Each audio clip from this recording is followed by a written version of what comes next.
On a vu à la chaîne nationale comment les mamans là sont passées et bah lobi ko loba et puis bah yoki la rapé bam. Les producteurs peut Rolanda. Koffi Olomide n'a jamais eu un problème avec l'ANC, encore moins avec le gouvernement sud-africain. Oui, on a eu des problèmes avec certains combattants. Je sais que certains combattants de Cape Town, affirmer que le concert de Cape Town est là, on a changé de venue.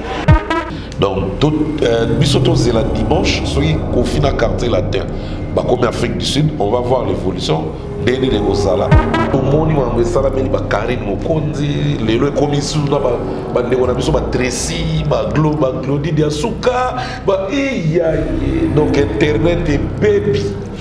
Donc, moi, ce que je dirais par exemple à Glody Diasuka et Tracy Melenga, vous avez la chaîne YouTube de la place. Lukata basala nzambe ba guidé. Ozana ora petite sœur. Mais keba au risque marambene sili batutu ba inio utikali fait na rien. Et conséquence, il y aura des gens qui vont disparaître. Il y aura des gens comme on est en Massoute. Au Bakanyam Star. Asala sous cannabis. Nanze maman ko malimo. Ngam na fula sele c'est la offre. Ngam na fula sele. Et puis ngam en grand caractère. Moi j'ai contribué pour ta carrière. Toi tu n'as pas encore remis l'ascenseur. Junior Ilunga annonce là. Ouais. Quand même c'est une fierté hein. C'est une grande fierté pour le pays, une grande fierté pour la jeunesse, une grande fierté pour toute notre diaspora au Bazali Banda. Abonnez-vous massivement à Wandé Source, qui tape dans le terrain, à récolter de l'information et à vrai, s'il vous plaît. Donc, Total Afrique Info, Info Afrique Bimaka, Info Afrique Bimaka. Bana King, Bana Dar es Salaam, Bana Poto, Bana Mokil Mobimba, Site FM Moko, Afrique Info avec Frank Stemai, Kiandankala, Twende.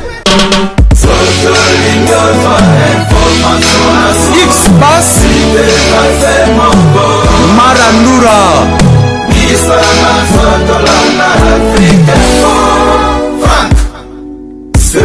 Mesdames et messieurs, merci de rester fidèles sur www.africainfo.net. Grand merci également à tous les amis de Frank Stemai à travers le monde.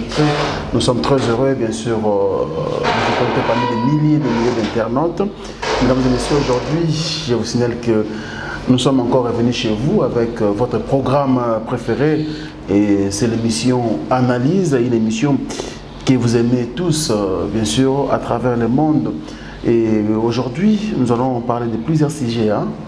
Déjà, nous avons l'honneur de vous annoncer que notre champion du monde, Junior Ilunga Makabu, sera de retour ici à Kinshasa demain, vendredi 21 juin, à partir de 13h. Je pense que les amis journalistes, il est vraiment important tous à la wana pour que nous ayons la ceinture comme champion du monde. Il y a boxe, vraiment. Mi-lourd. Voilà. Mi-lourd. Mi-lourd. Donc, et vous savez, c'est un plaisir, mais tout le monde a annulation, un concert. C'est un concert qu'on fait en Afrique du Sud. Je pense que Bandek va comprendre. Campagne, c'est Bandek déjà, publicité, ça l'a maquillé déjà. Mais enfin, Koffi Olomide a aucun des sous qu'on bêtait, concert Nyonso, ils ont annulé. Alors, qu'est-ce qui se passe entre Boutadikasu et Célio Scram? Tata Mapassa. Il est héroïne, c'est le Scram apparemment. Elle a traduit Boutadikasu la justice parce qu'il a qui sera mineur à l'époque. Donc, tout le monde peut le lot sur place, mais aussi quand on peut le rappel Internet. Toujours avec notre analyste préféré, bon, il est très bien, il s'appelle Boutadikasu.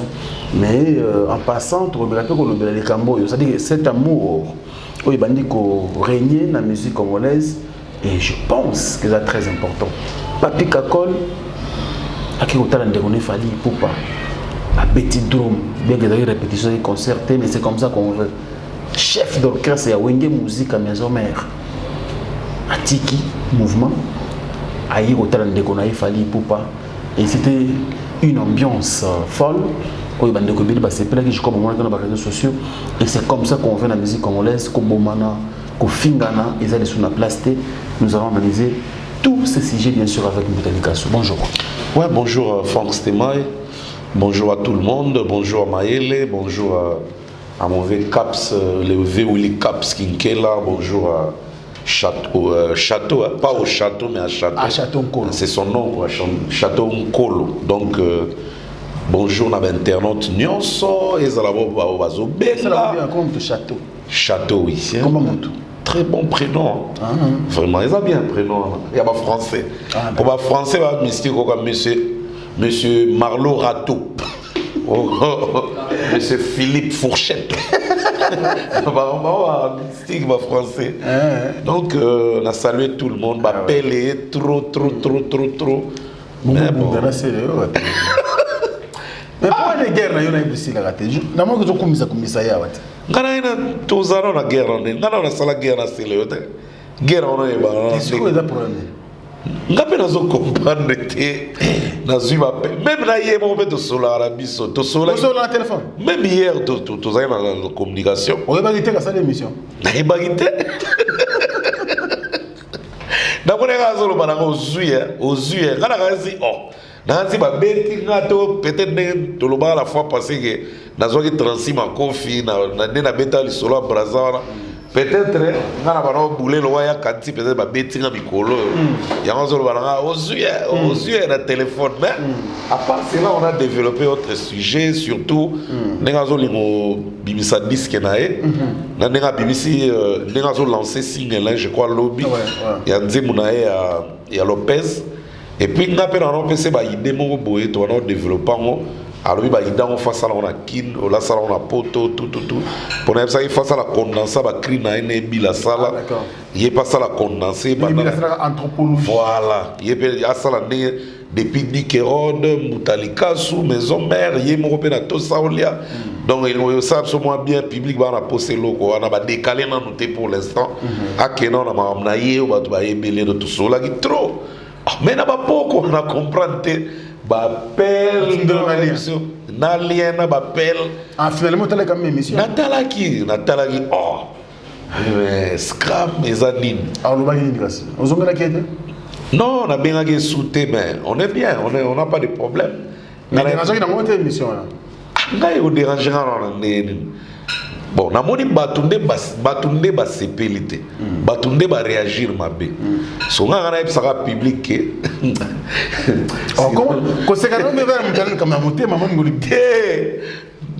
the Queen of California Adam nene na peso ba mbota trop niveau to so do ata 2 heures du temps pona ni na zabongo pona si tout basi na sali eloko te botika la bino ngana sele to la problème te ezaki plus ninga wana olobaki non Mbutali Kassou aboaki sanga nazalaka mineur d'ailleurs nazo porter plainte awa donc faut aswani atima kolona mikili afa samba tous donner na okena uta awa donc okene maintenant direct Nanterre na osamba na okota prison quoi pour aboaki un mineur et puis disque na ngai mta fulango na zelo hotel comédie na salarié générique na wana betaka grâce tam sur avoir celle générique temte beta ngana za parmi les artistes congolais on a senga nzambe merci bato bayoka disque na de générique tina comédie asuka donc bayoka bela disque na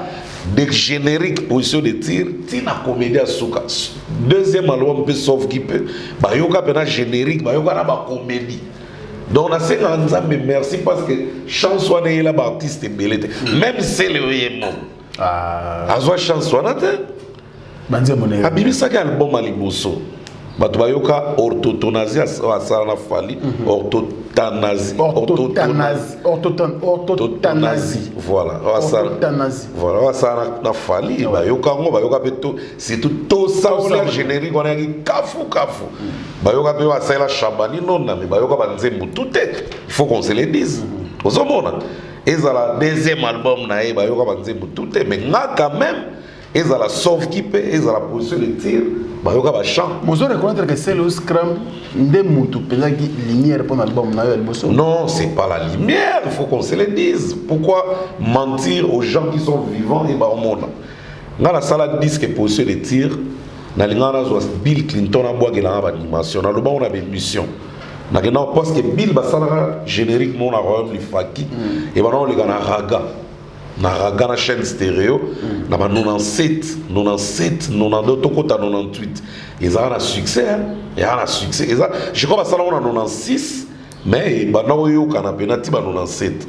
Période on a fait c'est Léo Bassala qui nous a dit que Rod. Vespa, voilà. Ouais. L'écrit était, voilà. C'est le période où Dick Hérode était plus entendu, le nom de Dick Hérode, mais pas le nom de Céléo. Vous avez Bill Clinton, c'est Dick Hérode, leader. Alors, on a Bill. Balana ba papé ngana émission na on a sac na mo mke bunga tilelo wana zo pas le roi de la forêt wana bila avant pas le roi de la forêt parce que ça là pour se retirer dans 98 wana maison merci banda et comment qu'il n'est même pas 6 7 mois déjà donc 6 mois déjà parce que maison mère bana na décembre novembre décembre 97 et puis c'est le déjà la maison mère na on a Nebil alors tamba la ni on simbité. Moi, Eric Yaouli a confié à Serge qui est un ami. Donc, on a 5 de Soli. En tout cas, depuis on a gardé de très bonnes relations. C'est une famille. En tout cas, trahison est raté. Tout fin a raté et l'autre côté, on se donne des conseils, on se supporte, on se soutient. Quand on est dans le bas de Sila, on a passé Léon à Bisso, Bisso nous a une réunion dans la IEP. C'est le Basila. On a 600 non, bah tout va yebi. Pourquoi on a fait ça? Bon, on a réuni mais la titre ni. Voilà. Mais puis là, on a eu bêta la télé. Si quoi le problème qui est là, c'était quoi? Tant que c'est Léo, pour moi, il a contribué à 18% dans mon album possible. Seulement. Bon, il faut pas Koloba seulement te aux minimiser. Il y a 18%. Il y a avec Koloba seulement te aux minimiser parce que na pire esprit na Koloba 5%. Mais la seule a 18% parce que dans un art, il y a respecter prochain, le humain, frère. Pourquoi dans le Bibongo? C'est pas lui seul qui a fait l'animation dans mon album.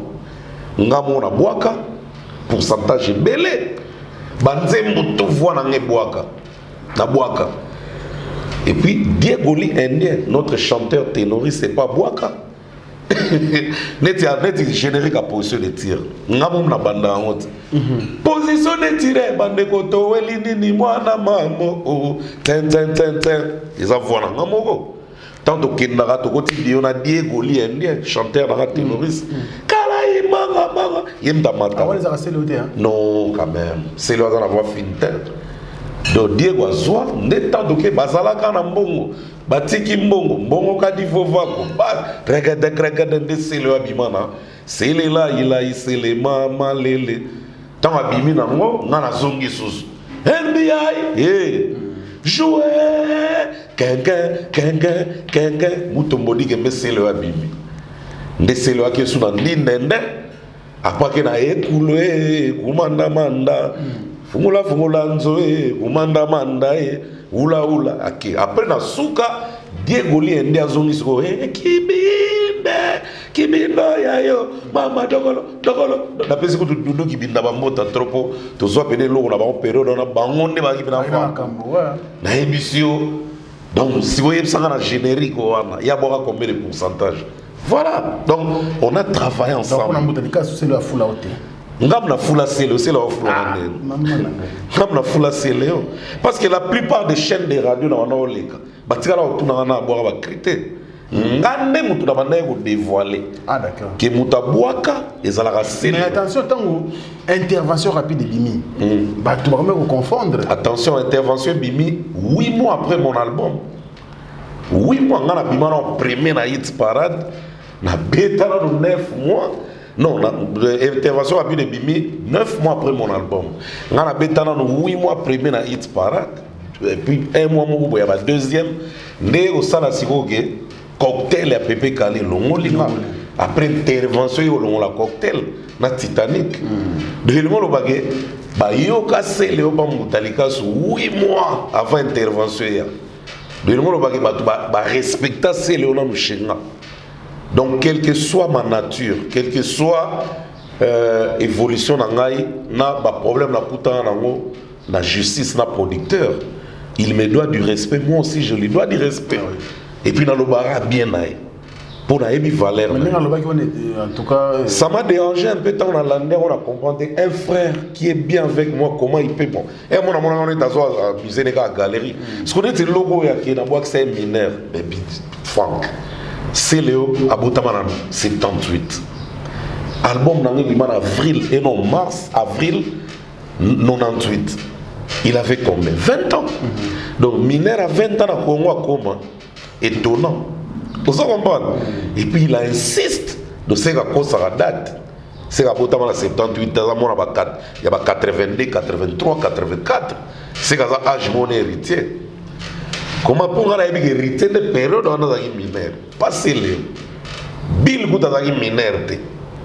Parce que Bill a 80. Donc en 98, il avait déjà 18 ans. Donc à une intervention, il a déjà majeur. Comment c'est là comme ça, comme bien un mineur dans l'émission. Na déjà si va comprendre qu'il va au mais papa tu vas où là? Donc papa a des dates de naissance. Tu vois? Donc c'est un problème vraiment tu vas fanatique va bien trop. Donc dans la mort à comprendre que non la vie dans les gens peuvent intervenir. Non. Pour l'examen. On a un problème tu n'as pas explicité pour ba fan ou ba bengi ba la piser. Et puis les gens m'ont harcelé. Mouta c'est parce que tu fais plus rien. Il y a un il faut ça la œuvre. Mais ça concerne la peut-être Valère. Mais oui, mais il y a on a expliqué tu vas tika que ça charne na négo na c'est mon frère. Attendez quand on va foulanga na ko détailler ka foulanga c'est la preuve.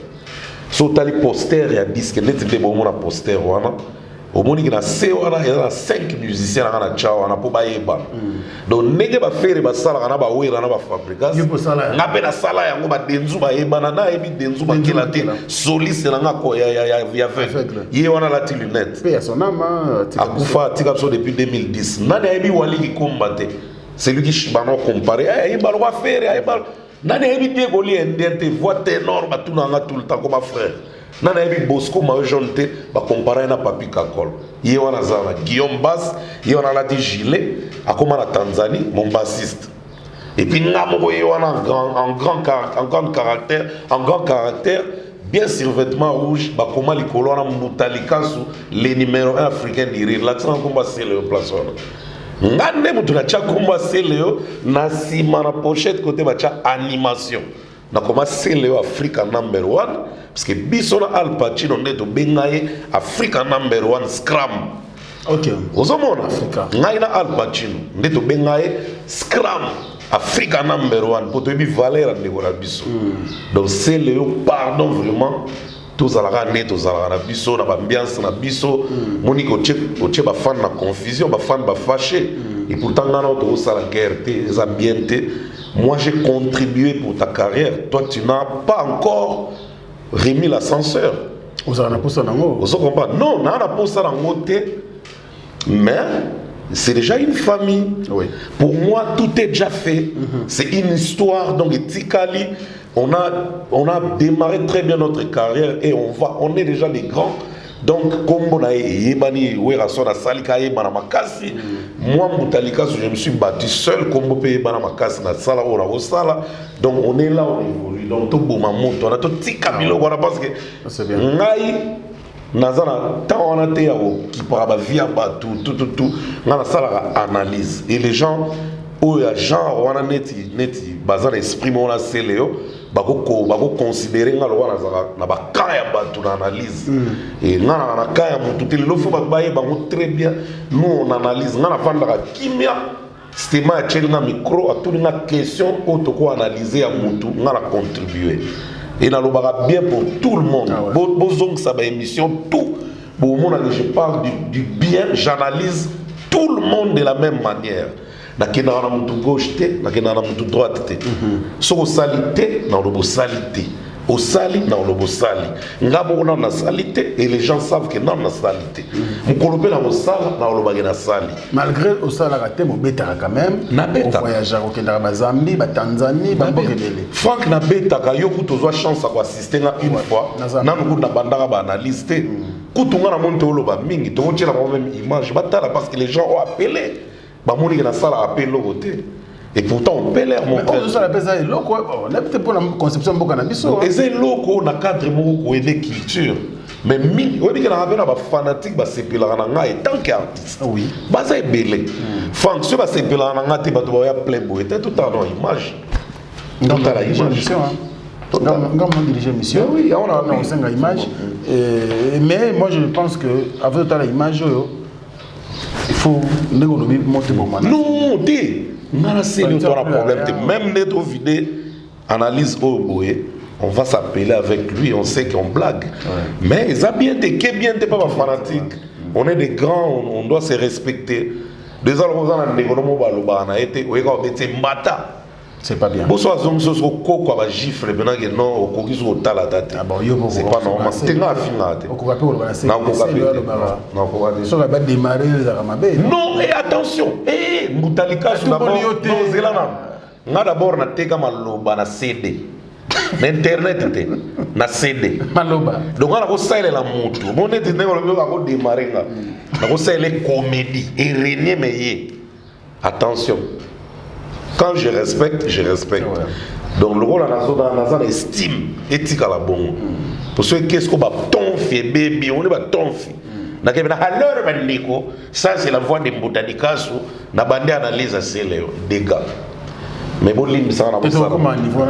alors, suivons. Je salue d'ailleurs nos enfants, Marc, Olivier, Marc, Andy, ils nous suivent donc. Alors, suivons cet extrait du concert de Botanikasu.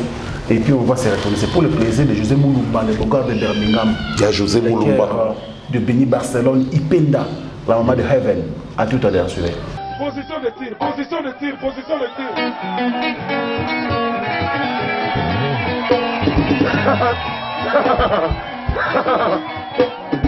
Ça c'est Botanikasu. Position de tir. Yes. You like it? You like position de tir? Yeah, yeah, yeah, yeah, yeah, yeah, yeah. Position de tir, man de koto wali ni mwana mamo. Let's go. Allez, let's go, Lusaka, let's go. Ça c'est Botanikasu. Position de tir. Banabi bana Lusaka, tu vois ta santé, position de tir. Le son.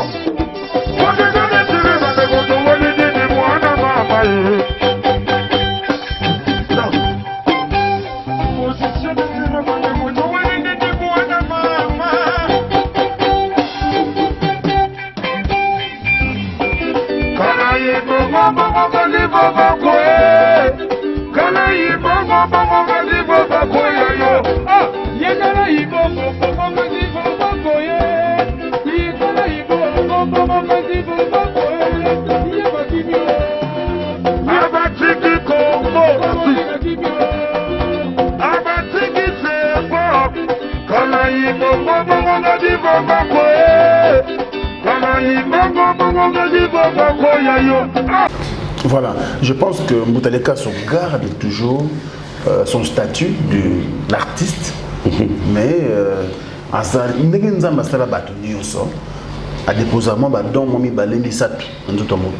et je pense que au-delà de l'artiste, on a déposé dans mon sous quand il y a Botanikasu, on a pu analyser surtout sur le plan culturel. Et comme à tel rôle en Bouta, à l'ongwa musicien comme un analyste, non. Ça veut dire que ce qu'il fait, c'est pas donné aussi à tout le monde. Et ça n'importe quel artiste a besoin de Bouta ça raté. Et je pense qu'on va trouver comprendre dans le sens où aujourd'hui, ils ont le plaisir, surtout pour la diaspora, qui Botanikasu aujourd'hui. Voilà, donc analyse naïe, ils ont servi dans le rebelle et mingi puis bazo quoi attirer quelque chose, n'a pas dire et puis n'a pas réflexion bien sûr. Il y a un Botanikasu. C'est extrêmement comprendre que jusque là il est encore artiste. C'est 30 juin il va. Je suis à la Fort de Ndola. On a toujours la Zambie. Fort de Ndola, et puis Namibie aussi, et puis Mozambique. Voilà. Et les gens qui voyagent dans l'orchestre, vous voyez qu'ils sont faciles pour nous. Alors, et vous savez bien. Alors, rapidement, Boutado, te tourner page. Non, merci vraiment, merci d'avoir estime, donc merci vraiment. On est ensemble. Donc, parlons aussi de notre frère. Junior Ilunga, quand même, c'est une fierté. Hein, c'est une grande fierté pour le pays, une grande fierté pour la jeunesse, une grande fierté pour toute notre diaspora au Bazali Banda. Parce que Junior, c'est une diaspora. Donc, Junior Ilunga est né à Kananga en 1988, donc 88. Donc, actuellement, il a 31 ans.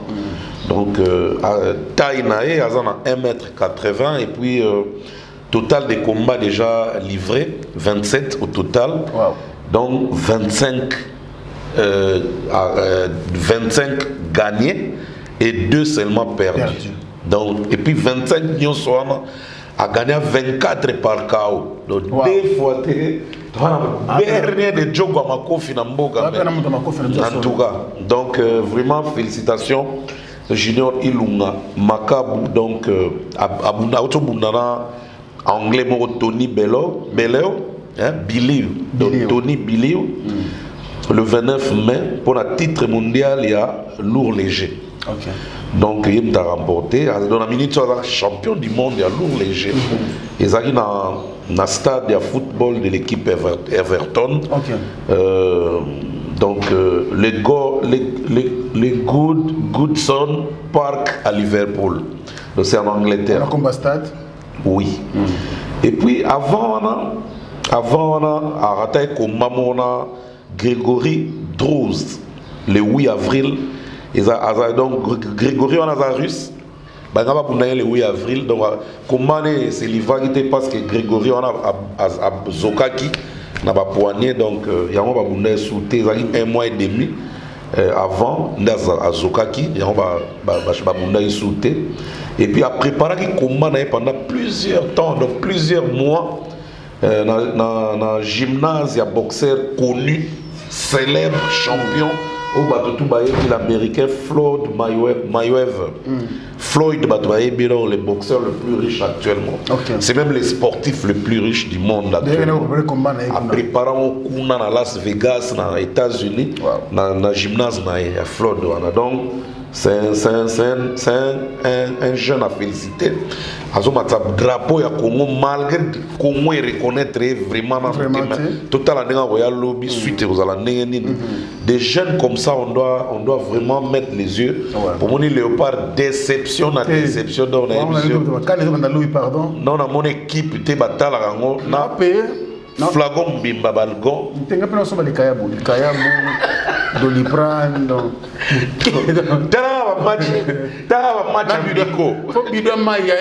Match Biko a Pamba, 2 personnes qui piquent crise devant la bandala. Tous les Keliko qui sont dans l'Ela. Bon, c'est que compétition, c'est quoi? Zambazo Lukumu, pardon. Non, je vais ramener la banga trop tellement trop na TV, radio, musique, non. On va distrait. Mais bonne chance, bonne chance. Tu finis baroté. Bonne chance. Là surtout, nous avons misé sur Trésor pour tout parce que en rage, nous avons bétité approuvé. Donc et puis la dernière canne ah oui, donc par rapport à l'âge. Trésor Touré. Ah, vas-y, on a besoin de belé pour défendre, mais bon, espérons que comme Tana, l'étape bien par rapport à la compétition. Bonne chance au donc, Badge en Égypte. Junior Ilunga, nous allons tenir pour informer de Yuri Kalenga. Moni de Gonabiso, Muninga Nayo, a sali biso plaisir à mati drapeau. Abunda trop. Mais là, ils ont distraire Yuri Mouké quotidien il y a Internet. Il est tout le temps au quotidien. Donc il est au quotidien. Donc sur Internet. Au fingrana, à côté buzz, à côté distraction trop et distraire de on Yuri. Pourtant Yuri c'est vraiment un prometteur. Donc Yuri c'est vraiment quelqu'un qu'on peut compter avec au pays aussi.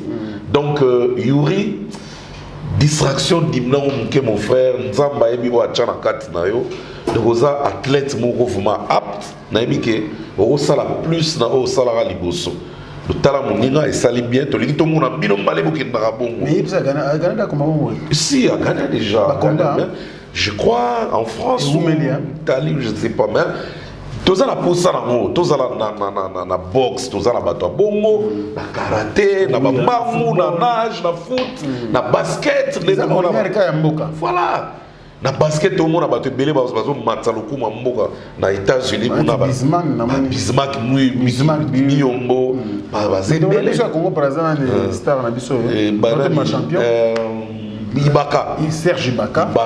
Ils ont honneur pour l'Afrique. Voilà. Mi-champion des États-Unis, donc Serge Ibaka, plein de spécial. Mais c'était pas, il me connaît, tout le monde a joué à Congo, il a mettre à Léopard, il a mettre à Barça. Bon, tant que Soubana Baba. Bakamba, Yakia, Villarreal, Chine. Ah, ils sont de tomate à Soubaka. Bolasia, Bolasia. Tu as dit Liverpool, Everton. Newcastle, Belgique. Non, ça c'est un pays quoi. Pays à manche courte. Donc, si les joueurs à Matisse, c'est qu'ils à Ozonga à Léopard. Donc, les joueurs sont à Mato pour la Congo. Québec. Voilà ce que c'est la Casa Real. Anika comme la Real. Bendaye. Voilà pas comment boire na banze pour ma bague comme le c'est ma bora ma colo. Mort. Belgique. Van der. Tirgi nao. Tirgi ko du bien o. Kabananga zala kunda. Kabananga bata vara na Tirgi. Transfert. Vraiment non. Mais Kabananga na ba savoir. Ça va besoin défendre. Mais quand même juste. Mais Léopard. J'ai laissé maintenant Léopard mo zala kawana. Léopard pardon. Bato kufimi pour la vie. Tembuta ko sela plan ba serero. De ma jouer à Léopard, ma comment le volcan. De ce gars match les gars para pas nimba. Que ba la fresoya. Tozika. Que me tout monde là-bas moi tout. Batira biso de. Ngara éviter so ezaradi, peut-être tout monde là-bas. Ouais, to fuga ba. Il y a Molombo, il y a Bemba, il y a Bois. Mais t'as les grands ils bengue. Pardon. Toroyo. En tout cas, tu as quand même essayé pour te secrer la cala. Madame Bilay, pardon, et puis, comme l'Arabie Saoudite, oh Seigneur, quelle grâce. Merci, mesdames et messieurs, c'était pour le Léopard. Et puis, vous allez casser. Ouais. Au but que tu sais qui, et ça les bien bien. Le côté Moussouma Maweza par rapport, il y a Kofi Olomide Quadra Koraman. Pendant déjà campagne, tout le monde est dans la télévision, à Kofi Olomide en Afrique du Sud, et à la fin de compte. Concerne millions de années donc à aucun endroit sous Afrique du Sud compétitif. Mais quand on est sur lobby na page à Facebook il y avait Rambo.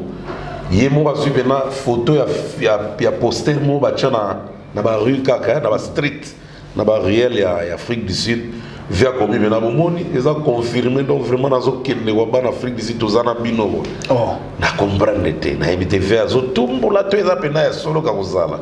Bon maintenant na moni maintenant na SBC.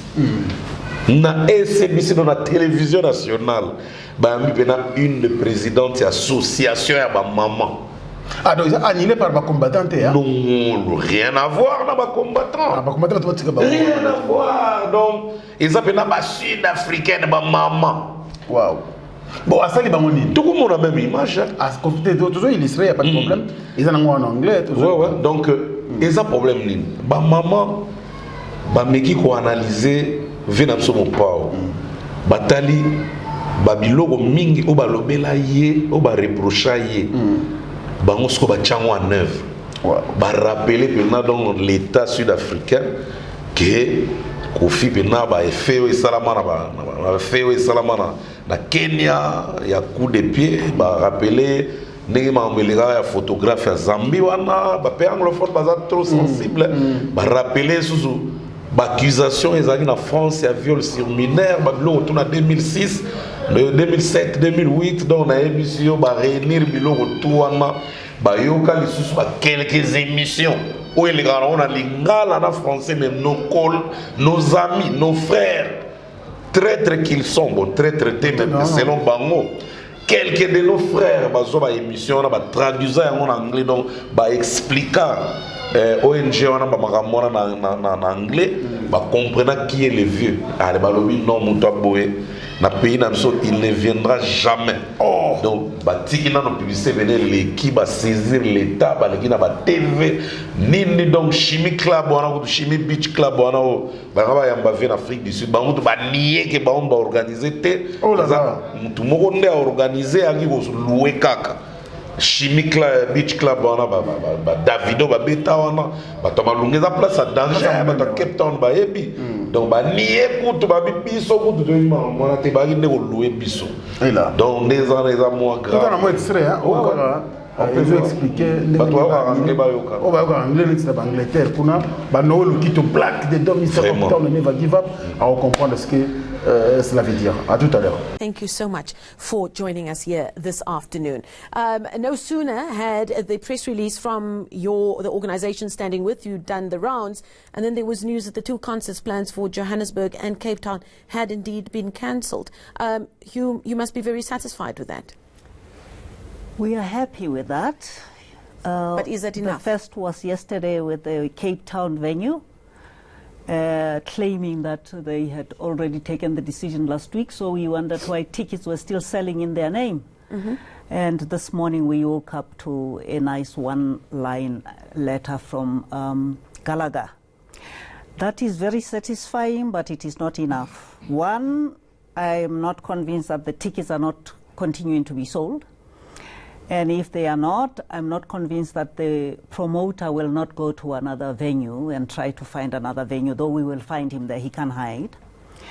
The main thing that we actually want, which is why that's not enough, we do not want Koffi Olomide to enter this country. So until we hear from government that they have stopped him from entering the country, or if he turns up on the shores, they will bundle him up and deliver him with love to Zambian authorities who are looking for him, where there is a warrant of arrest out for him. We will be satisfied, but that will not be the end, because that does not mean that violence against women will have stopped, but at least it will be a gain. Do you think enough is being done by businesses, for instance, this is in the entertainment world, to ensure that they've done their homework on whoever they've invited here? Because you just have to Google this gentleman's name and you see that the one conviction of rape is not the only thing that stands against him. Some would say is a piece of work, as some people would say. Do you think enough is being done, that those things are checked? Not only is enough being done, nothing is being done. There's complicity. Why didn't they do the homework? The whole range of business, beginning with the promoter when he gets the idea that I must bring this thug to South Africa, get into the venues, why do they wait for us to be the ones to wake them up?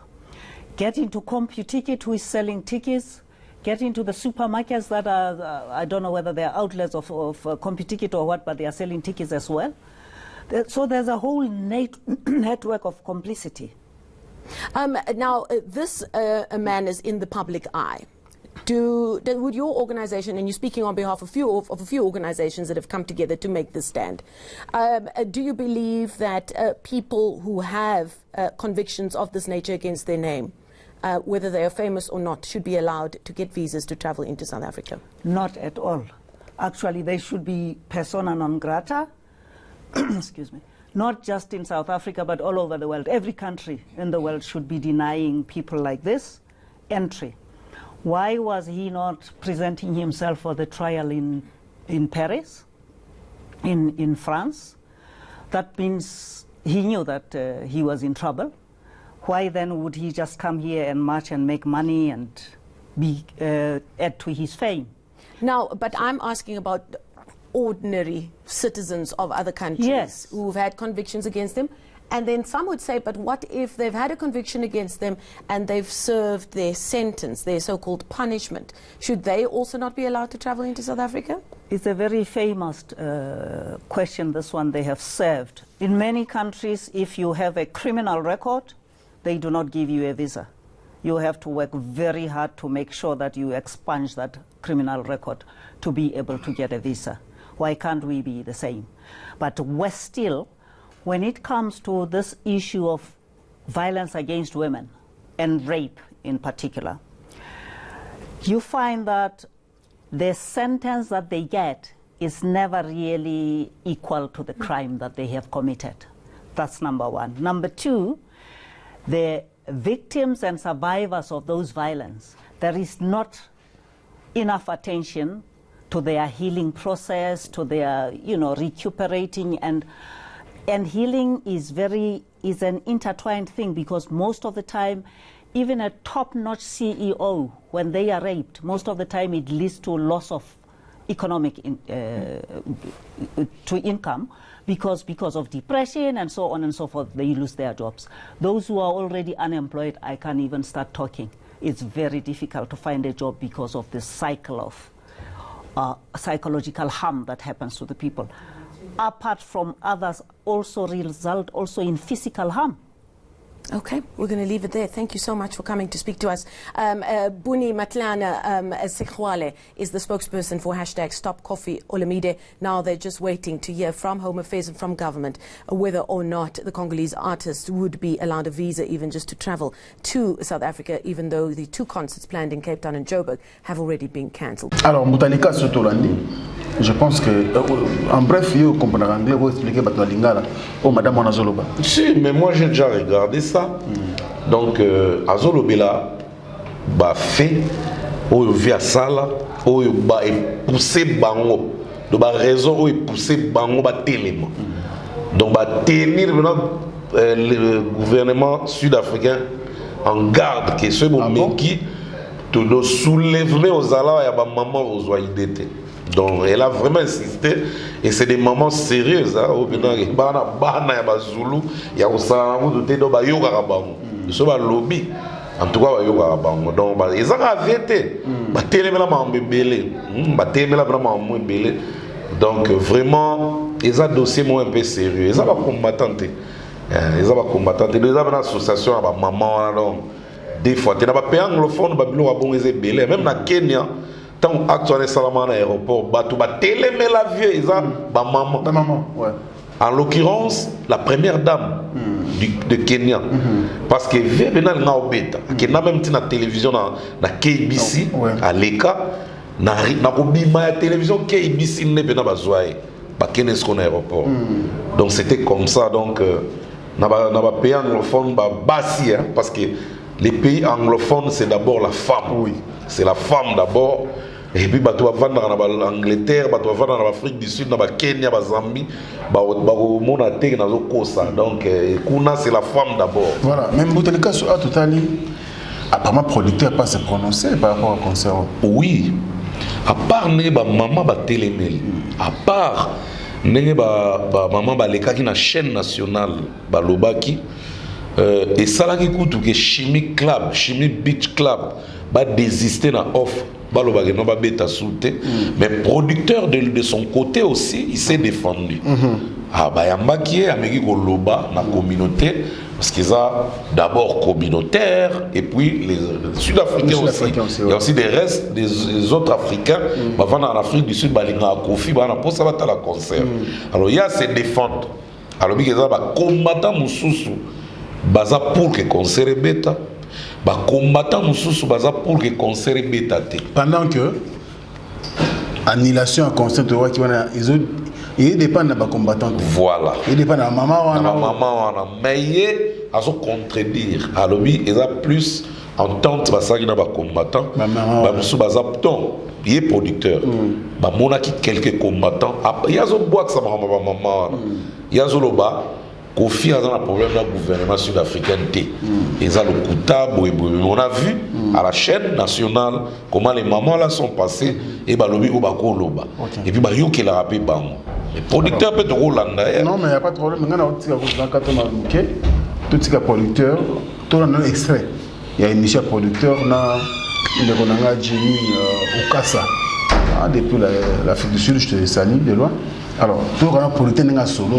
Donc bref, mon concert à Kofi Olomide, jusque-là, nous Les armes non, les armes flou. On doit comprendre précision. Voilà. Et je pense que dans les politiques lobby d'ici, c'est dimanche qu'on fait dans l'Afrique du Sud. Voilà. Regardons d'abord ce que le politique dit et puis on va se retrouver après. Kofi Olomide n'a jamais eu un problème avec l'ANC, encore moins avec le gouvernement sud-africain. Kofi Olomide, c'est un citoyen congolais, il est citoyen du monde et surtout citoyen d'Afrique. Donc il peut être en Afrique partout où il veut. Donc il y a ces allégations qui sont en train de passer que non, voilà, Kofi a des problèmes avec le gouvernement sud-africain. C'est totalement faux. Ça c'est un. De deux, oui, on a eu des problèmes avec certains combattants. Je sais que certains combattants de Cape Town, je ne sais pas, question de jalousie ou bien question de malentendu. Mais ce qui est vrai, c'est qu'il y a eu des tensions avec certains combattants, pas toutes les branches des combattants. Parce qu'il y a d'autres combattants qui sont pour le concert et d'autres combattants qui sont vraiment farouches. Et farouches, les raisons qu'ils ont avancées, c'est des raisons vraiment bidons. Je vous informe, madame, c'est des raisons vraiment bidons et qui ne montrent que de la mauvaise foi et de la méchanceté et aussi de la jalousie. Quelles sont les raisons? Bon, disons que non, voilà, Kofi est un violeur, qu'il a molesté des personnes, que non, il y a beaucoup d'accusations. Que non, mon partenaire Kaya, c'est un malfaiteur, qu'il est en train de laisser la population congolaise de Cape Town sans prendre soin d'eux. Donc toutes ces accusations, moi je les trouve un peu mauvaises et puis de mauvaise foi, quoi. Affirmer que le concert de Cape Town est là, on a changé de venue. On était chez Chimie, certains combattants sont allés, ils ont fait des appels et tout, mais le propriétaire de Chimie a dit que non, voilà, il ne voudrait pas avoir de problème, puisque les allégations qu'ils ont emmenées là-bas, c'est des allégations disant que on voulait tuer certains Congolais pendant le concert. Ben, la politique, est-ce que dégué cause la terre après pour comme on dirait, comme un couteau tiré. Il y a beaucoup de monde à lobby parti quelques Congolais, format qui la police qui sont morts dans mes alatés pour que ça concerne. Les gars, ils ont l'alerte, ultimatum, tout. Mais lui, il tient à ça. Et puis, il a dit tout à l'heure que finalement, on a page d'ailleurs. Alors, voilà, on dit que la publicité est allée dans la Zoya, en Afrique du Sud, au Zélande. Bisso, total, dimanche, pour faire comment, tout ça pour que la musique est zonga, pour que Mboka est bien, pour que ma union soit ezala, les populations sont lignes. Donc, bisso, tout Zélande dimanche, celui qui confine à quartier latin.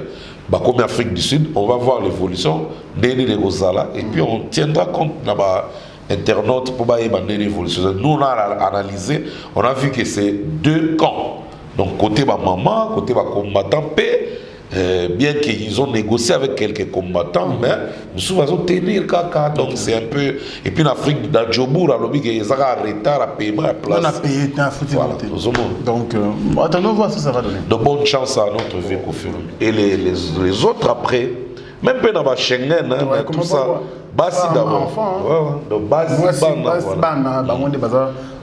priorité. Mais bon, est-ce que quelque part il y a pas un mauvais souvenir à vie pour et tout le monde a Schengen et Fungwami, oui, mais Robert a fait quand même difficile jusque là.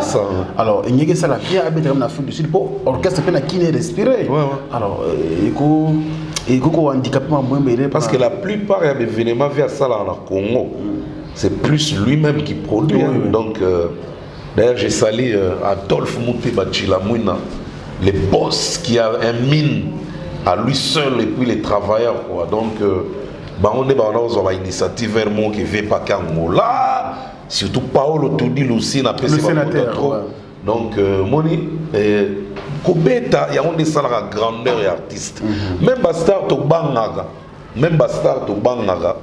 aux États-Unis, pays, Bélé, Angleterre, tout ça.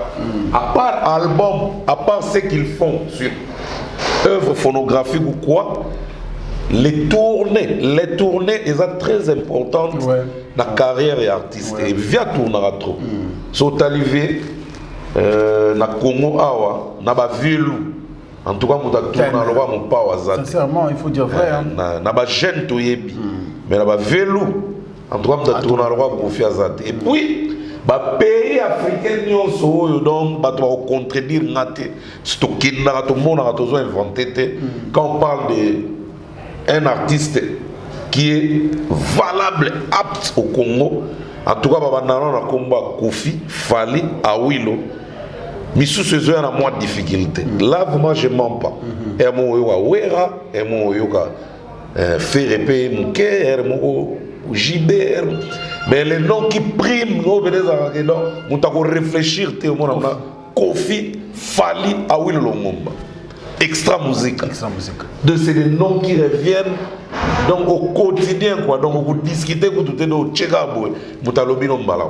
Donc vieux azab na apte. Alors on a serré Marambo et Zoya sur le plan production scénique. Il y a Koffi Olomide et les quartiers latins.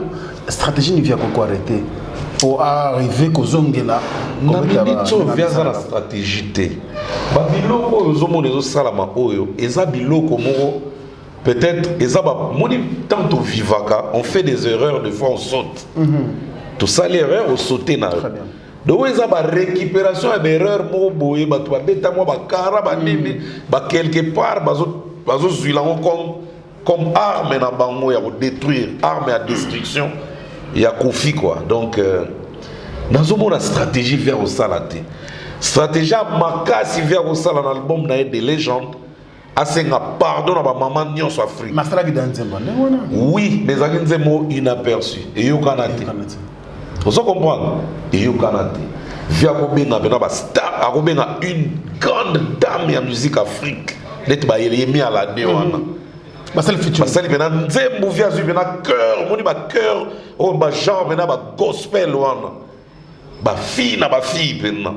Via Emelo, bongo Sindia, Eboé, Yemi Alada, Eboé, bah cœur à bas si Venezon, si donc via les lapins dans clip. Et puis Bana, Banini, donc à ça on est à Salakawanate. À ça on est dans du genre gospel, bah nous avons mélangé anglais, français, portugais, lingala, donc et aussi plusieurs langues. En tout cas, et puis via on a 13 trace Africa, English, trace Africa, français, bah chaîne à minene, mais pour voir déjà mis qui les font donc et l'eau limite les assautes. Donc à profiter à ça on a mis qui. Ok. Sur les Sinda, tu vois, et à quoi on appelle Sinda poto, Sinda qui est poto, à tu vois, bah ça là il y a qualité, où est qu'on compte partout. Très bien. Et comme un hymne de la femme. Bakoyo kele mawa, bako limbisa. Bako limbisa ye, vous assurez? Mais bako limbisa ye. Nani akona mukili ba limbisa rate. Nzambe ye mo uta limbisa. Certes ça la mabe, mais bayoka pardon na ete. Ba mona on était négligence, ba mona on va saboter bango. Et ça ben erreur, on rattrape ça après. Donc faut là nzembo po na minute on voit vie ozala impuissante, a ça eloté. Stratégie exacte. Malgré plusieurs features, on a la légende. On est pour la bien naïe. Et ça pour la bien à maman. Pour la bien à maman. He has got, he has to form en anglais forgive donc il faut vraiment c'est pardon. Il faut vraiment apologize face à la maman va limbisa parce que et toucha mingi ba maman ya Afrique anglophone. Ba maman Afrique francophone peut toucher ba la Côte d'Ivoire peut le faire connu des problèmes. Oui. Il a des problèmes. Et jusqu'à présent na Benin bazo c'est la vie. Parce que la vie c'est un peu pardon. Vers Boma na Benin. Vers Boma ba douter mais concert avait et suscita ba mort na Benin. Si les lo bazela pardon vie non na sala onde. A singa la TV. Mais est-ce que comme là tout c'est ça le problème. Très bien. Via un succès tellement macasse dans stade à Cotonou les dégâts. C'était grave, drame. Belé tellement on a fait ça la dégâts. Via un belé OK, nzembo mora ya puissante, ndeko changer ba donner et nzembo on a fait quota. Même les gens qui ont été David, Maman forgive. Maman forgive. Ça va bien. Donc, il faut vraiment. Très bien. Stratégie de chance nous de présenter la légende. En tout cas, les gens vont tourner clip na. Ah, les gens. NASA. Ouais. David Ondiri Basala qui déjà tout ça. À 60% des gens, ils ont la réussite. Maintenant, Toyo quitté. Mais déjà, le fait, disons, chaleur vers un endroit où fonctionner. Oui, mais il y a aussi la conviction. Conviction, on comprend. Détermination, au vers un endroit, en tout cas, et mon aussi. Bien que dans Toyo quitté, mais oui, mais il y a chaleur à Moutou, conviction à Moutou, détermination à Moutou, concentration à Moutou. Donc, na kolo banini soki yo moko zo ndimelo ko na mutema mo à 100%. Obi ke raté. Soki ko raté en tout cas ba pourcentage à moké ko raté, mais en tout cas ils auront la chance à okende. Et le on vient à Fernando Finda, le véritable Congo d'Antotila, en séjour en Philippines quoi. Donc likambo tout homme tazara déterminé soki raté c'est que baby si bakoti tout autour na yo c'est quoi associer bato bazara o bazara mulima o baby ça mais soki yo moko beno ke na conviction na e raté. Très bien. Côté album ils ont prédire déjà réussite. Mais vieille idée on a négligent monté ya au côté quelques têtes à quartier latin ba la mêler ba cœur. Bala mbele ba cœur ba biso basala ba vocaux so ba bakisata moi des titres mon ami qui liba mana ba Suzuki ba Gibson ba mundogo ba tona tout et sala bien makasi puis ba to ba beta mo pena ba fofo le coller ba Rama ba Ramazani ba champion du monde tout ça en tout cas et obi ke ba to ba na posa ya quartier la terre limpide wana ye lengi wana ba yoka bato ya kin oui maintenant obi ke album avait o ya suka sala na poto o asala a ma mixa na poto na bato poto donc bo rezanga kombo o to elandaka eza na ba auteur wana te il faut to ba vérité o to elandaki yango eza na ba auteur wana te le roi va retrouver siko azong sala na be wana bato na baloba na e baza bien na e ba ranger baza wana rien ne manque. Il a les moyens aussi. En tout cas je pense que c'est un bon message à Koffi Olomide. Les conseils Yambouta Dikasu, c'est très important. Je pense que c'est ce que Mbouta a dit pour nous aider artistes. Alors, un autre sujet, Mbouta Dikasu, on ne peut pas parler de Koffi Olomide sans parler des Fali. Ah bien. Du père au fils. C'est tout à fait normal. Tout le monde qui visite la carrière rapidement, on a l'annonce. Moi, climat, ou bien comportement de la musique congolaise, tout le monde qui a depuis un certain temps. Et comme il y a clash, comme il y a polémique, comme on a papi kakol, un wengeman, que nous rendre Fali pour pas visiter la répétition, même je pense même il m'a fallu retenir télémaki à Panzimbongo, tout ça. C'est un plaisir. Et puis il y a Beta qui peut trop. Petit drum, ça doit être Beta. Donc c'est comme s'il est chez soi. Il était chez lui quoi. En tout cas. Ba clash ici là na monter zala na mon kaka pour mon monde na batu place batu bazar toujours ba moi ba quoi que ça na monter zala kaka mais tout ça peut avoir besoin ba œuvre ya bongo ezale belé biloko bon il na ba album pe oui ezale moni o mais tout monde même na ba tout monde est-ce que album franco emba sida aimba ba sida batela bolingo nanga est-ce que Victoria m'a accompagné Victoria pene Layson Vekes Franco pena tout à bango ba Victoria mobimba m'a accompagné avec Franco donc o bilo quoi est faisable Pepe kala sara mbalebele empire bele zana on mais on a ba diblo dibala ba nguma lokito ba nini donc on sentait abenga ki biso to PCM avec nguma lokito depuis les États-Unis venara fanano ya liwa ngai so na beta sukus ezaka na yo vi donc c'est là des Queen of California dans nene asala bana na visite en Californie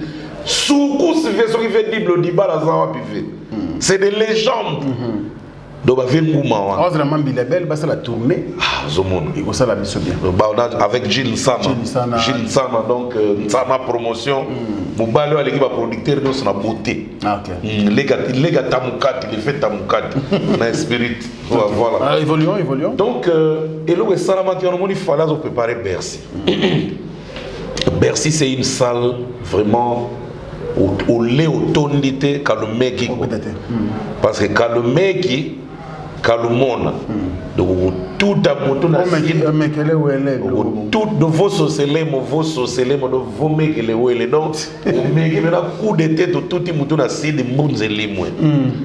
Donc 18 000 places debout, donc, et donc 18 000 places assises, 20 000 places debout.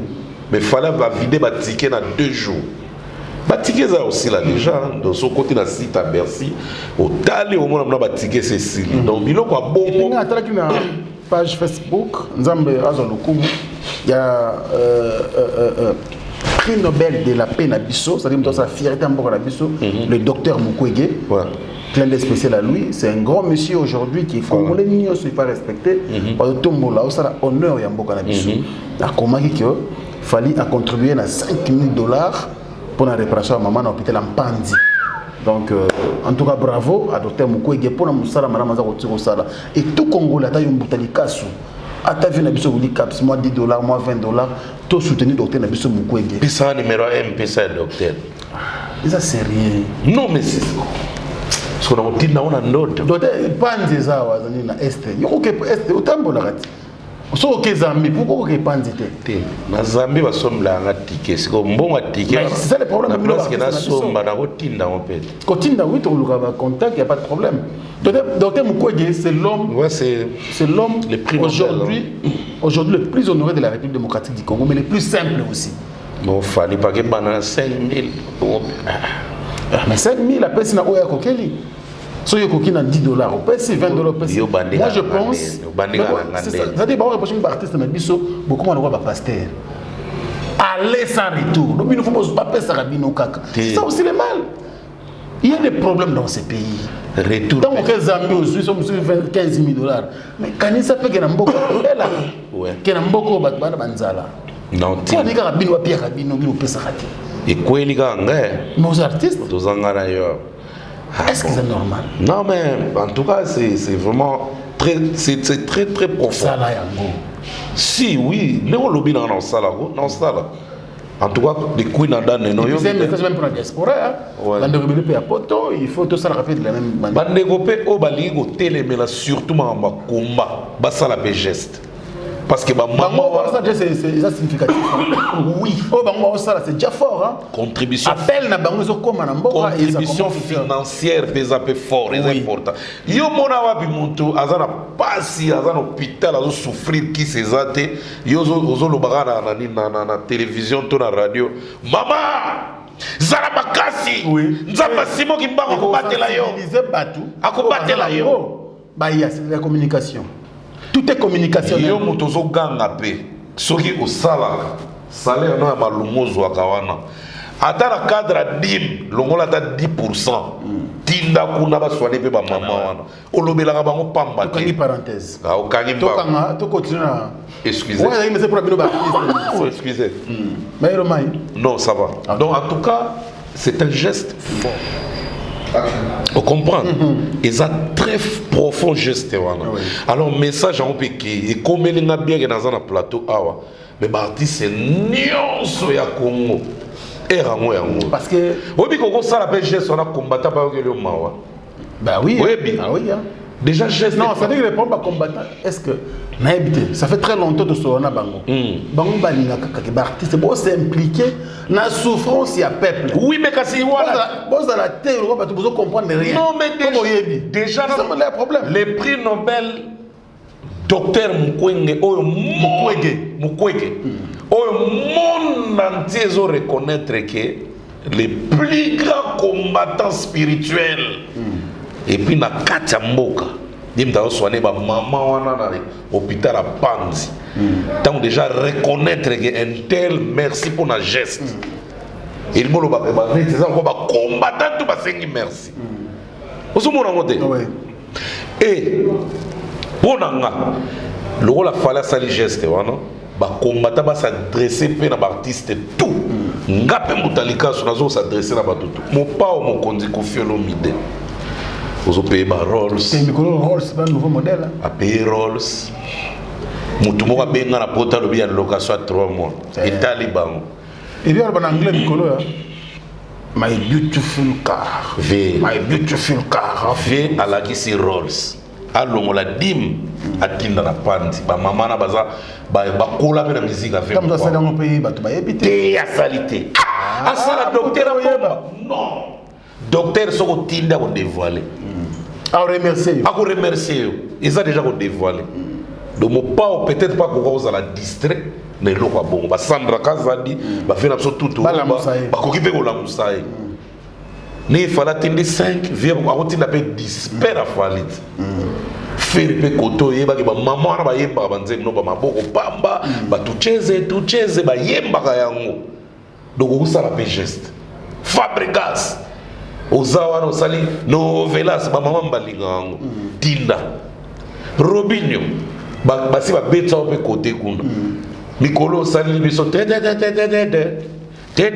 misu na misu tinda kuna ozuyo eloko ekoti sele yo ezateka munoko na munoko koto zakara poto kuna tinda teoro na kanda te sele yo pako tinda ezongisi pe 6 na azo bimseloko héritier Watanabe boss live Gogan nga vana ndima ki Gogan na yo tinda kuna mawato ba ke boko seka muke boko lele bele biso to kolela muke bino boko seka bele o comprendre message ngo ya héritier peut-être azo boa ke la batuna ba longo biso amana ba fa balongo nga bikolo so kuta ne kaka awo biso ka iloka bongo peut-être alinga rene ka Kongo mbimba o lela ebele o seka muke kasi album ami balezo ya te yango peut-être to lela ebele to seka muke ya ko seka ebele ya ko lela muke ke yango to lobat peut-être album na mi ange mi demo ezoya disque de platine yango to lela ebele ya o seka ebele soki sali siko bon de biso to seka ebele ya lele ebele mais est-ce que comprend le message quand même oui yango wana c'est là oui OK yango na lobi ke no wata tikana no bilobela na ba jackpot panzi ou peut-être la panzi papa chéri ba gâteau na ba champagne na ba boîte to lemi na ba Snapchat toza na posa to mona pe papa chéri contribution na panzi bien Snapchat pe na docteur Mukwege yanga 20 000 vena so de la forêt to ebi yo la trop o apela ba ONG banini ba fondation wéreke na ba izali kaka izali ko ba shaki ba vanda kuna ba so formation na mona donc et vous avez 15 à 18 ans non mais bien monsieur a filmé marathon aza ambassadeur de la paix fondation va filmer wala tina ya fondation za soute fondation va filmer kaka loba viende ba kado ici là on va tonga trop ba do ya pesa za soute ko ba de ko tonga mais vie docteur Mukwege ewana exemple à suivre o innocent kaka na ba jina na ba kopa ba rose wana ozo benda ba mbebo tinda kuna d'accord merci kazi mawete mais liste ya mulo otanga bango sote quand même Barbara Kanam Cappuccino le Bogan le roi de benda mbebo yondo benda mbebo le biso tu kuna ba comédien pe saisa yo mto leki biso nyoso na mbo ezo yebara kuna pa Mukwege onge sobe kuta bela bado wa esobe na wera ndenge ba esobe na wera na yemta no bela kama muninga yemo ko pe sobe na mbongo botindi batonga na njili suka na ina atonga imeble malo na pe keleke nina ba sima li atonga ba imeble ngaba ngulu nanu na otonga na 2021 d'accord ozo comprendre donc les ana message qui pour artiste tout un exemple même les journalistes au Frank Stema yo monelinga na plateau Mukwege zozela yo ngana lexa message anu ko sabisote tinda o Willy Kayembe docteur Jeff Njadi le teta yo kakate banzembo ko yemba docteur on s'appelle docteur atimba baza ozela yo docteur Mukwege le docteur bayemba ke tema azo sunga bato te docteur Jeff va yendaka ko défendre te te nazo défendre te batinda nan après te oya koloba voilà alors tu évolué merci beaucoup alors tu disais on te pose ça maintenant le ben ata Clarisse tanga muyembi na poto kuna ya gilenga ntsebe tinda baza kozelo tanga muyembi ya Clarisse tinda awa pananga te Ngana otinda te panzi na panzi bala mako ya yebi numéro compte antonga na la page ya docteur Mukudi ya Facebook na rendre la information toutes les il y a yo il faut pas dévoiler il y a pas de problème non t'inquiète pas Noël le kito l'homme de Maserati problème exact des fois alors Botalikasu toi aussi ça m'a Bercy on doit baser 18 non en tout cas Bercy c'est une salle oyo en tout cas ce que Bétan nous a reçu moi diplôme d'état dans les musiciens et puis il faut dire une chose non peut-être on va David quand on va Bercy le tout premier noir à Beta Bercy, c'est Koffi Olomide. C'est un Congolais, c'est Koffi Olomide. Ah oui, n'a pas fallu. Ils ont fierté. Bah noir, il y a le tout premier noir. À Matara, il y a monté le podium. N'a pas japonais. Na affiche. Na poster. Bachaka Koffi Olomide. Dès que tu fais le lot. Fallait mettre yé monté. Ouais. Après tu n'as pas télé Kounyanga, après tu n'as pas ambassade bourgeois, après tu n'as pas. Mais c'est lui sur l'affiche. Mais c'est lui, la star. Voilà. Alors, Mbouta Likasu. Ouais. Aujourd'hui, bon, on va parler de 2020. 2020, ouais. Année prochaine. Dans peu de mois, dans quelques mois. Et s'il y a 2 jours. Donc là, ça m'a étonné et puis je félicite Fally. C'est un artiste vraiment avec A majuscule, quoi. Donc vraiment. Rien à dire. Ton film est là.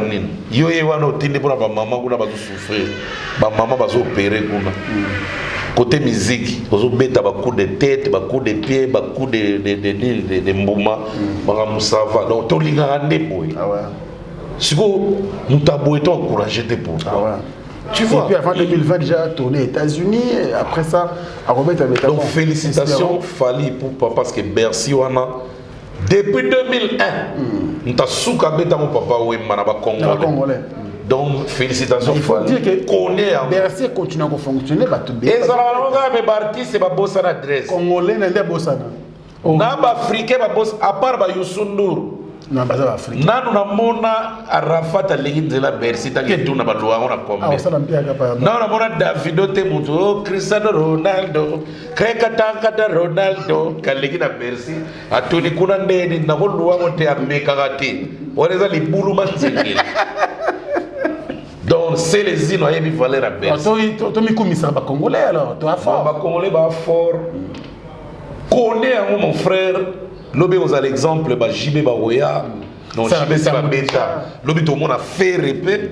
Tout le monde a Wata, tout le monde a Fabregas, tout le monde a remis au nom de comme minimiser tes Robert. Tu as minimisé tes mais étape par étape. Alors merci beaucoup, nous sommes en train de chuter déjà Botalika sur le c'est une émission de 100% Mikolobela. Le Camboya buzz sur internet. Les lots aux artistes, mais les lots faut le wapé na partie mususu ya vie na yo, derrière reste ya vie na yo. Bah ce qu'il faut bah te nous retala mbuta salra musala na vie na biographie na yo. Non c'est un artiste et musicien, mais après c'est aussi un analyste. Alors analyse au sala ngo, on a moi qui vient à biso à récupérer système. Internet est la puissance moko. Non récupérer. Ko bazo mba mingi ko pas bien kabina na banzembo. Nani. Oh ça la TV ko muto bayani mambo.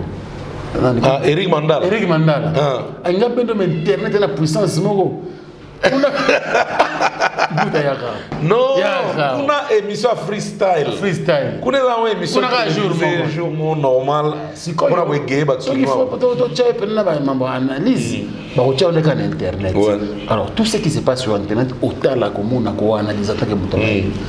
Modèle ba base zo kendela. Okolo ba na suka. Donc Jean David qui a monté. Mukonza Coca-Cola. Muta kokota monde ya kuswana na internet te. En tout cas Jean David. Bakota ngoso mona mukela. Ajo. Zoro mabia la kota maza mura muke. Tambi mbabo akangara na basuki ya mpati bezoro. Azupe chokwa peti. Abota ba pemba peti kina choko. Tema amta pembe. Akasi tabota ma pembe. Abota ma pembe. apété sous Caroline, et puis Néoranga Muyombe. Et puis, non, Vezoro, non. Non, même des barres, non, on va la place à Tomé Géry. Ah! Donc, quand on dit à bêtise dans l'internet, Zoro m'a bien. Non, donc on a évité. Non, c'est trop. C'est trop. Donc, on dit buzz et zanasmo. En fait, buzz déjà, c'est. Namlina la Togobenga on Makelele. Makelele na. Donc, Makelele quoi. Makelele. Voilà. Makelele la mopé. Bon, c'est la mopé, ils appellent éducatif et ça le peut bien. Buzz, au plus souvent, tout ça là, buzz, mais buzz, tu y es baraté inconsciemment. Tu surtout y a comme buzz. Mais sans former, voilà, bah j'ai comme buzz. Tu le bas m'a abonné à bas. Tu os ongé la zone m'a abonné. Dans quelques jours là, tu os ongé la. Album, tu os la. Tu ça là, m'a abonné à la chaîne YouTube, il y a artiste. Mais ça la buzz. Mais finga moutouté. Et puis ça coûte buzz positif. Voilà. Et puis ça coûte artiste makasi. Activer ma chaîne YouTube na bango ba biso ba wangana ke ya bango te o bolo bara mutalika zo na chaîne na ngate boya yo batala wana Uruguay to batala wana Pakistan do yo li ba ko le batala honte do obio koma nuni bien suka singa bien suka nantaba boto ye ba suka singa ko nuni kala o rappelle mon bébé ya bora lo de l'artiste na biso non bande ko na biso o ba koti monde internet ba ye ba on lelo to bande lisusu on récolte que ce qu'on sème. Celui qui tue par l'épée périt par l'épée. Sozolo na bolamu comme des ongles. Sozolo na mabe ba o ba tala ba za ba niamate ba za batu ba biso ba zo seka mais ba o lingelo boule. Retour en haut, et ça retour à l'expéditeur. En tout cas, tout le monde m'a ça la meni ba Karine Mokonzi, lelo comme ici na ba ndeko na biso ba Tracy, ba Glody Diasuka, ba donc internet et baby. Donc Miriam Mokonzi à côté Makambango. Donc Miriam Mokonzi a dévoilé Makamba Karine, donc et Pessi donc en tout cas et comme dans internet comment qu'est-ce la vie à battre. Voilà internet est comme des ba congolais. Et comme le voilà on a le pas on a pas la balle. On a le pas on a le bisoni automatique na mire to kengel. On a sur internet. So ba so na kada le pas ko bato bazana ligne. Mawatro. Donc, baby. Conséquences, vous allez dire. Conséquences, il y aura des gens qui vont disparaître. Il y aura des gens comme on a été à Massoud.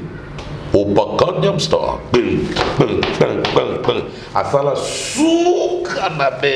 Dans un moment comme. Malimo. Il va comme un millionnaire. Allez, moi. Bah, million, est-ce que ça l'a raconté? Eh bien, million sur côté. En gros, tu as un magasin. Alors, ça, le business. En tout cas. Bandego bazo film internet boy banque qui tue par l'épée périt par l'épée boy banque retourne en mot supporter en mot subir en mot et puis boire un air solide et merci beaucoup boire un air solide. Nous sommes à la fin. Donc moi ce que je dirais par exemple à Glody Diasuka et Tracy Melenga boza ba kolo chaîne mon YouTube de la place botique à la neutre. Vous allez pour moutouté. On ne peut se défendre que bien aux chaînes.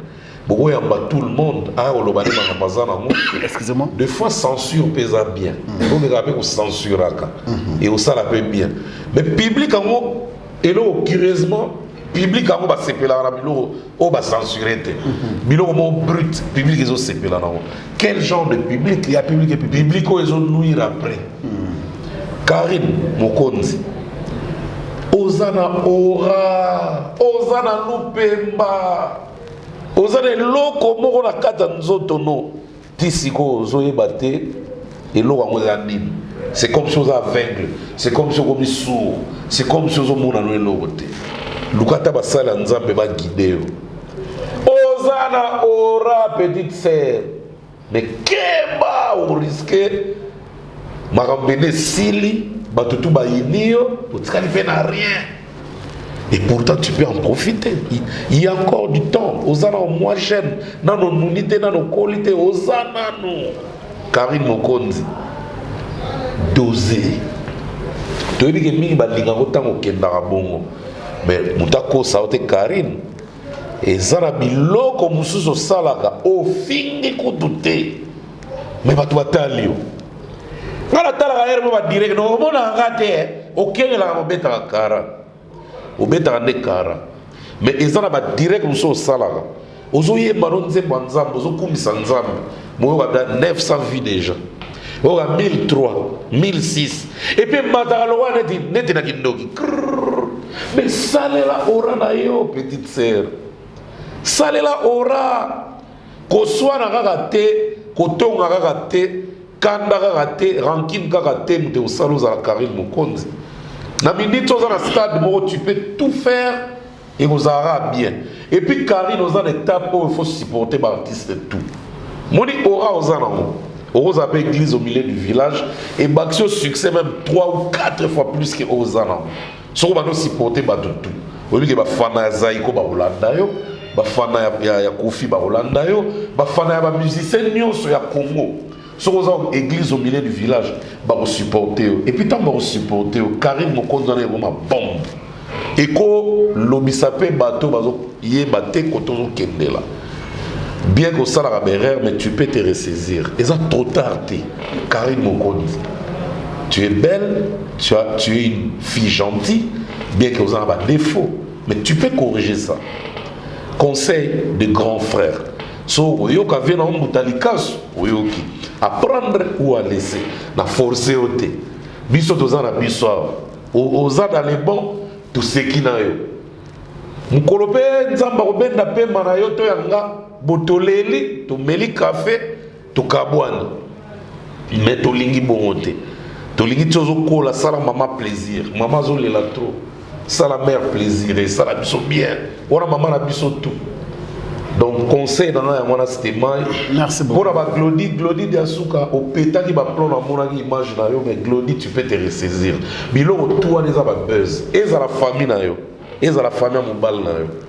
Baza bentelo baba zoba te ba ibike za buzz beaucoup de ça va maïté beaucoup de ça va tout te beau passer ça ça va ouera pas et ça va buzz donc vous pouvez vous ressaisir bo tikipe et tiki moto pe bo mami kaka au contraire ne bezo ngalisa et au kendete toucher na ba famille tant que toucher ba famille bo ebi force ya ba famille na ba africain bo ebi bo ignorete hamburger na McDonald's et Kosa Binote. Vous avez force à la famille africaine. Pour toi, Kosa Binote, vous êtes africain. Attention, donc conseil gratuit. Très bon conseil, Boutadikasu, merci beaucoup. Et nous sommes également à la fin. Merci à Mercico, la première dame de Lausanne. Moté m'a fait Nebsoko Bedisha. Ma parent à Ridge, on dit Louaoué n'en pas comme les autres. Je n'oublierai pas également Yaouli Moucheni, le seul, l'unique, le vrai code mondial. Merci beaucoup pour tout, on est toujours ensemble. Et merci beaucoup également à Alain Dinamo, le surprise agréable, Bogati na poche. Je n'oublierai pas les sponsors officiels illégaux. Noël Okito, Mr. Uptown, l'homme des Maserati. Merci beaucoup pour tout. Et je n'oublierai pas aussi celui qu'on appelle Diesola, l'agence sûre et sérieuse du Congo, Ezaraka City, London, toujours dans les bons. Et merci également à mon ami. Mon frère aussi, Guy Kafouti Basket, des continents, toujours dans les bons. Grand prêtre Marco Zefondo, de la part de mon vieux Willy Caps Kinkela. Merci beaucoup. Pourquoi pas. Ah, grand prêtre, message de combat qui m'a fou Benz. Merci pour le message. Naïbi qui d'ici là, nous allons ensemble dans Kinshasa. Mboka ya banka et puis mon vieux José Moulumba, le plus beau, le plus élégant de la ville de Birmingham. Si on entend comme José Moulumba, non mais ça les a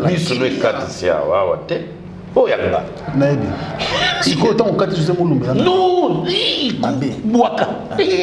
le plus beau, le plus élégant de la ville de Birmingham, José Moulumba. La taille élégante, hein? Si vous avez tout dans la presse, il peine de Barcelone, Maman Heaven. Merci beaucoup pour tout. On est toujours dans les bons.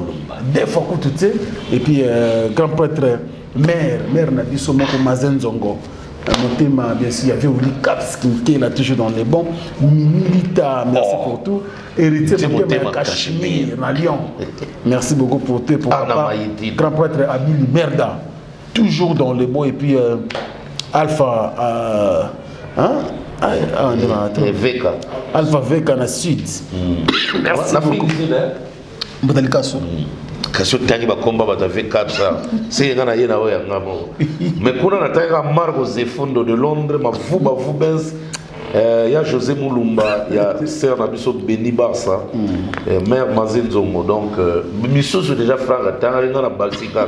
Et dans les sommes de chance, hérité mon thème à Cachemire, Anna Maïtini. Anna Maïtini, à Billy Merda, Alpha V Cana Sud. Et puis, Adolphe Mouteba Chilamouina, le boss avec des mines de diamants. Naba travailleur naïe. Berthe Doumou. Et mon vieux Coliville dans la loi dans les monuments. Jean-David qui a monté mon Gonza Coca-Cola, monté ma Judith Massia. Serre Nabiso. Fernando Fin dans les véritables Congolais Totila. En direct des Philippines, quoi. Clarisse Tangamouye, meilleur couple de Paris. Il y a Lucien Chamos. Il y a Lucien Chamos. Ah, il y a Lucien Chamos. Quand on montre, qu'on a Noël au Kito, la Gimutuga. Ah, il y a des amakaz. Il y a les CEP Jeep, il y a des Range Rover. Au monde, côté Mutuga, au Kalinga, montre Tiki. Montre Tiki, The Queen of California à Danene, Fondation de Ne Fashion. Moni Batagenga Makamba, docteur Mukweka, en hôpital Panzi. Espoir des Arabes à Panabino. Donc, c'est Moussali, Ngaïbe la Tindi. En tout cas, Jacques Koulumba n'a pas son mot à trop. JC Monil Ndoumou depuis Italie. Karine Sinamoli. Sylvie Kong à la congalisation. Pitoun Chassa à bière de Lualaba. Ah, Papin Chassa. Pitoun Chassa. Pitoun Chassa. Junior Tunga. Pitoun Chassa. Papin Chassa. Pitoun Chassa na Lualaba. Na Lualaba. Yann Timba. Na Paris et puis Papingi numéro 11 il y a États-Unis donc na souki on a moni bato vamo déclarer tromboutalica sous générique mon colonine numéro ya mwana zawana so bengi otindi na ko sala pe SOS mais tous la vie de le sila tous la vie de le sila vie de la kende mais on bela ta non SOS ya ba fanatique na nga o ba olinga na bimisa générique ça c'est pas une aide c'est juste SOS pour recourir à un artiste dans le yokai. Tout le monde a fait la musique, c'est pas ça là. Bola musakare. Donc tout le SOS bola musakare à Moutalika dégâts. Donc ça généré clip dans Madagascar. Il y a un masque dans le mélange. Mais Moutalika sur ça, bon tout le monde a image de l'émission. Moutalika sur 100 masques, ils ont Moutalika sur terre. Ah oui, Moutalika sur 100 masques, ils ont analyste. Moutalika sur avec masque d'esco y aura. Kala ibo c'est le alinga au chrétien. Voilà. Comme ça, le suit au besoin de l'obéir. T'es suité, on a masque. T'as besoin de là-haut. Au Canada, mon fils. Car si on n'avait pas supporté dans ça, comédie à Céléon. Merci de Tigui, on a qui. Au revoir. Merci à Maëlle Sadi qui va pas dans Renédi. Merci également à Chaton Kolo pour la réalisation. Mon vieux Willy Caps qui est là et d'écouter à travers le monde. Merci de vous abonner encore massivement sur notre page Africa Info, page Facebook bien sûr Africa Info, et puis chaîne YouTube Africa Info, Instagram, Twitter, nous sommes partout. Abonnez-vous parce que vous aurez toujours l'information où est-ce que vous avez. Merci beaucoup, à très bientôt. Au revoir. Abonnez-vous massivement à Wandé Source, qui tape dans le terrain, à récolter l'information et à vrai, s'il vous plaît. Donc, Total Africa Info, il faut Africa Bimaka. Il faut Africa Bimaka. Bana King, Bana Dar es Salaam, Bana Poto, Bana Mokil Mobimba, CTF Moko, Africa Info avec Franck Stemai, Kiandankala, Twende. X-Bass Marandura